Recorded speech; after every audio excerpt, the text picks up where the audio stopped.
Dando continuidade aí à nossa série de vídeos que conta a história do golpe e da ditadura militar por meio dos atos e fatos jurídicos, ou seja, por meio de um viés jurídico, né, sobre a ótica do direito, hoje nós chegamos ao segundo episódio e nós vamos falar sobre o AI-2. Sejam todos muito bem-vindos a mais um Diretas de Direito e hoje vamos dar continuidade a essa nossa série de vídeos. Quem assistiu o primeiro já sabe onde nós paramos, quem não assistiu dá uma olhadinha lá, mas eu vou fazer só uma rápida recapitulação aqui.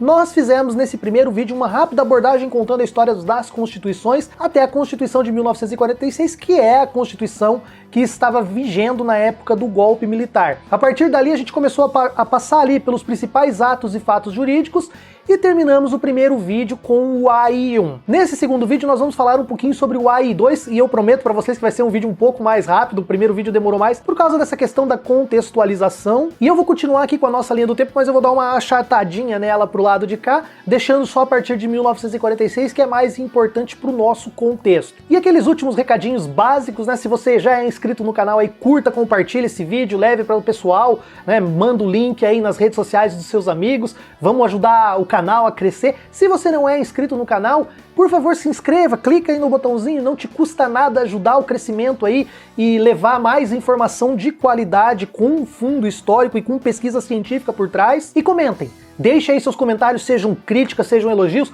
enfim, comentar sempre ajuda o engajamento do canal a driblar aí esse maldito algoritmo do YouTube. Bom, continuando então, sem mais enrolação, no dia 9 de abril, como nós falamos no primeiro vídeo, nós tivemos ali o AI-1, né, que veio e rompeu de vez com a democracia. Ela impôs a vontade de uma cúpula militar sobre a vontade soberana da população que estava manifestada na Constituição. E no dia 10 de abril, com base nesse AI-1, foram 102 pessoas cassadas, né, os direitos políticos foram cassados, e logo no dia, 2 dias depois, né, no dia 12, Castelo Branco foi eleito pelo Congresso numa eleição indireta, somente com participação dos congressistas que não foram cassados pelo regime militar. Como eu terminei o primeiro vídeo com a eleição do Castelo Branco, eu não falei, mas o AI-1 continuou vigendo e logo na sequência, ali em abril, em maio, em junho, nós tivemos mais listas de mais parlamentares, de mais políticos, de mais militares que tiveram seus direitos políticos cassados com base naquele AI-1. Ou seja, devagarzinho foram retirando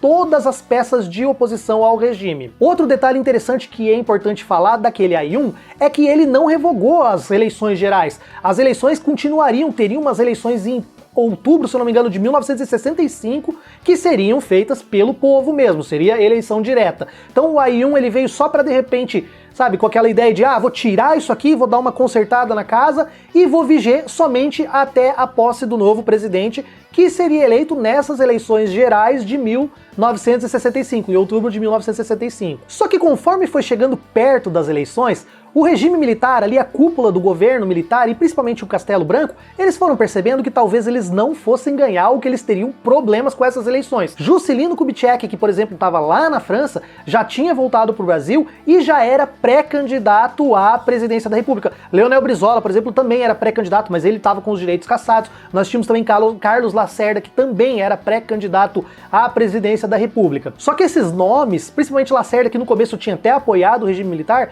já tinham meio que começado a pular fora do barco, já tinha começado a haver uma divergência entre diversos políticos que estiveram do lado da revolução ali, que eles chamam de revolução, né? Na verdade, do lado do golpe, do primeiro movimento do golpe, eles estavam do lado, mas eles começaram a pular fora. E na medida que eles foram pulando fora, o exército também foi caçando os direitos políticos dessas pessoas. Aí o que aconteceu? Em 22 de julho de 1964, com medo, né, dessas eleições, foi feita uma emenda constitucional, lá de novo a Constituição de 1946, a emenda constitucional número 9. E essa emenda constitucional, além de algumas mudançazinhas ali pontuais, ela alterou, ela postergou para mais um ano as eleições. Ou seja, as eleições para presidente, que iriam acontecer em outubro, só iriam acontecer em 66, em outubro de 66, então elas foram adiadas em um ano.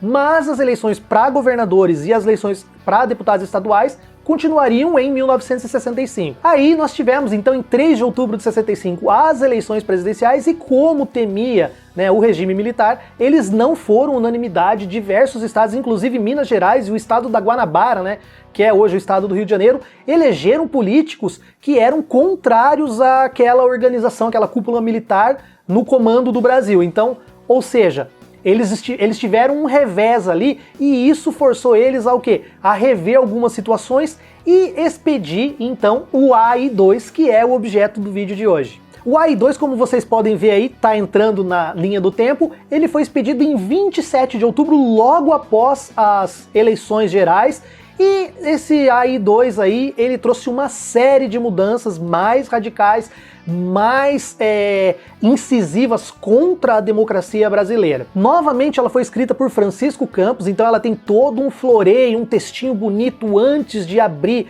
a parte, né, de decisão mesmo, a parte que resolve, que traz os artigos. Ela tem todo um texto justificando novamente a questão do poder constituinte. E um detalhe interessante é que ela foi transmitida em cadeia nacional pela rádio, né, pela agência do governo, e nós temos o próprio Marechal Castelo Branco lendo essa parte, essa abertura, esse texto que explica a necessidade de um ato institucional número 2. Então eu vou deixar com vocês aqui o áudio para vocês ouvirem. Eu vou pegar só 2 trechinhos para vocês ouvirem aqui, porque eu achei interessante separar esses 2 trechinhos. Vejam só. A Agência Nacional, através de uma cadeia de emissoras em todo o território brasileiro, inicia a transmissão de um importante ato para a história do país. Neste momento, vai falar, dirigindo-se à nação, o excelentíssimo senhor presidente Humberto de Alencar Castelo Branco. Dirijo-nos, neste momento, à nação brasileira. Por isso, se declarou textualmente que os processos constitucionais não funcionaram para destituir o governo que deliberadamente se dispunha a bolchevizar o país, mas se acrescentou, desde logo, que destituído pela Revolução, só a esta cabe ditar as normas e os processos da constituição do novo governo. Bolchevização da sociedade, né? Bolchevização é o pai do marxismo cultural. E onde foi que eu já ouvi algum outro regime ditatorial carrasco usar essa expressão de bolchevização mesmo? Bullshit. Bom, vamos falar então das mudanças que cercearam ainda mais a democracia nesse AI-2. Lembra das eleições que iam ter em 1966? Continuariam lá, mas sabe o que aconteceu? Acabaram essas eleições diretas. Esse ato institucional número 2 alterou a Constituição, dizendo que agora os presidentes, né, seriam eleitos por meio de eleição indireta pelo Congresso Nacional. Outro ponto fundamental é que agora esse AI-2 ele também alterou a Constituição na parte do judiciário. Sabe o que ele fez? Ele aumentou de 11 para 16 ministros no STF, né? E com essas nomeações de ministros para o STF, mais 6, o governo também passou a ter o quê? A grande maioria dentro da Suprema Corte Nacional. Será que foi o Chaves que estava defendendo? Não foi o Chaves. Outra mudança significativa também dentro do judiciário que ela trouxe alterando a Constituição foi o deslocamento da competência para julgar os crimes que eles achassem que fossem crimes ou que eles classificassem de crimes contra a nação ou contra o exército da Justiça Comum para a Justiça Militar. E a Justiça Militar, eu só preciso dizer uma coisa, ela é composta, né, na sua Suprema Corte por 10 militares e 5 civis. Ou seja, mais uma mudança que merece bastante destaque aí, que também, sabe, é um golpe contra a democracia, foi o fim do pluripartidarismo. Os partidos políticos que existiam foram extintos, remanescendo apenas 2 partidos. Um partido, né, de oposição, quer dizer, uma oposição meio fantoche, né, aquela oposição que não era muito radical, que só fazia de conta que era oposição, que era o MDB, né, que era o Movimento Democrático Brasileiro, e o outro partido era o Arena, ou Aliança Renovadora Nacional. Aliança? Onde foi que eu vi isso mesmo? E sobre esses partidos e políticos que ficaram, convém falar que o AI-2 ele estendeu o direito, né, do presidente ou do comando das forças revolucionárias a continuarem aí caçando os direitos políticos de quem eles achassem que deveria ser caçado. E mais, além de terem os direitos caçados, essas pessoas também automaticamente estavam sujeitas à liberdade vigiada ou prisão domiciliar, ou então algumas restrições como não frequentar determinados lugares a partir de tal hora e tal.